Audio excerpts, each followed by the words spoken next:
Hey guys, Tanya from 4Girls Jewelry here with a quick tutorial.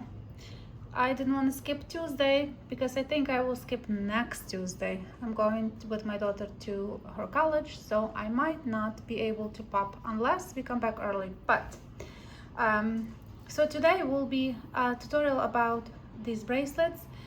You can use any thick wire. I have old electrical wires here, and I want to show you how just to put this little piece there and secure it. So I think it was, let's see, definitely, yeah, it's 6 1/4 of the inch for this kind of bracelet.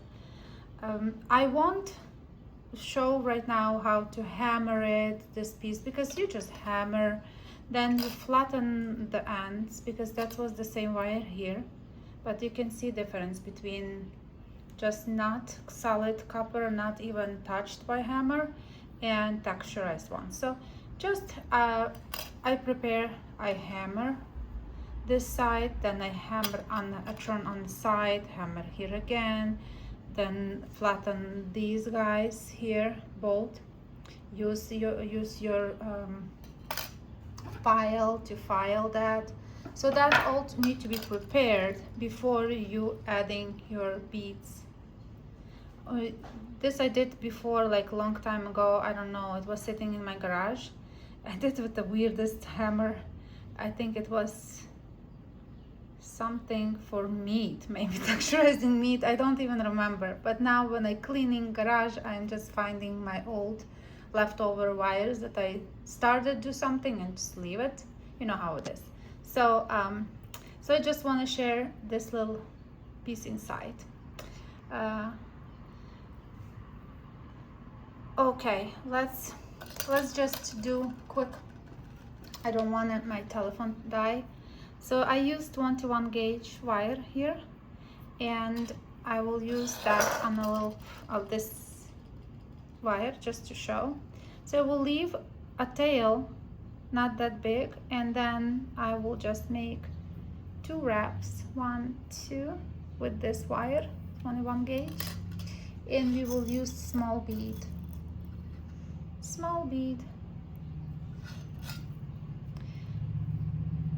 So if you have not texturized wire, you can move, but when your wire will be prepared, just make sure you start it. You can even mark where this main piece can go. You can mark with your marker.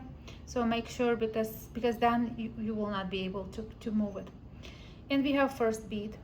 So I just go around halfway only, and just go inside under the bead and go back on the main wire.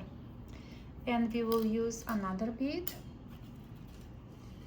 So that's I wonder if I started with the small, then I think I did right away rice bead. Okay, so this is rice bead. Let's do rice bead. Same story, we do like a half around the bead, inside, underneath, come back, and we do 1 wrap here. Then I added another bead around halfway, inside, underneath, and wrap it. So now we have honey bead. You can use any of those, just the honey color, and you can pick up the colors that you like for your bracelets. Let's see, like this. Around, I just only do once, half, like a half, only half, and then stitch it to the frame. And we have 1. I have another rice bead. A rice bead go there. And you decide how you want to lay your beads. So I want to just do one sitting this way and the other going that way. Okay, underneath, back to the stitching. We have,